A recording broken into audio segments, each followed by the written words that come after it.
Let's be honest. Most marketing doesn't fail because of bad tools. It fails because of bad messaging. Businesses spend money on ads, SEO, social media, but still don't get results. Why? Because they're trying to say too many things at once. When your message is unclear, your audience gets confused. And when people are confused, they don't buy. Here's the truth. Your customer is not thinking deeply about your brand.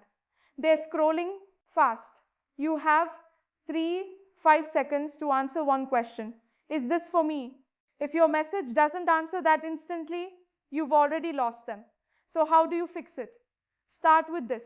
One audience, one problem, one clear promise. Don't try to sell everything. Sell one outcome. For example, don't say, we provide digital solutions. Say, we help startups launch their MVP in 30 days. That's clear. That's powerful.